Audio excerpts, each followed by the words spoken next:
શિવ ભક્તો, જ્યારે તમે કે હું શિવ પૂજા કરવા જઈએ, શિવલિંગની પૂજા કરવા જઈએ, ત્યારે થોડાક પુષ્પો અને થોડાક બીલીપત્ર આપણે તોડીએ છીએ, વૃક્ષમાંથી તોડીએ છીએ. કોઈ પણ હિન્દુ સનાતન ધર્મનો માનવ હોય, જેણે શિવ પૂજા તો કરી જ છે, સંપ્રદાય સાથે જોડાયેલો હોય અથવા કોઈ દેવી દેવતાને માનતા હોય, તો પણ તે શ્રાવણ મહિનામાં અથવા મહાશિવરાત્રિમાં શિવ પૂજા કરતો જ હોય છે, કોઈ પણ માનવ.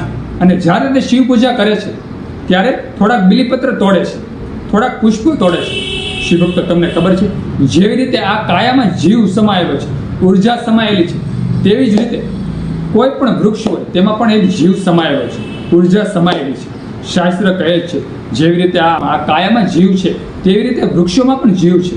જ્યારે તમે કોઈ પુષ્પ બીલીપત્ર તોડો છો ત્યારે પાપ લાગે છે.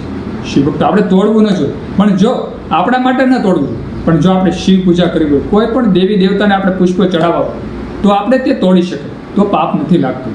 કારણ કે આપણે આપણા માટે નહીં, પણ દેવતાના શૃંગાર માટે તોડ્યું છે. અને શિવ ભક્તો, આ કાયા, આ ખોળીઓ જો ભગવાન માટે શૃંગાર બની જાય તો એનાથી વિશેષ શું હોઈ શકે? એટલે આપણે તોડી શકીએ છીએ, ત્યારે આપણને પાપ નથી લાગતું.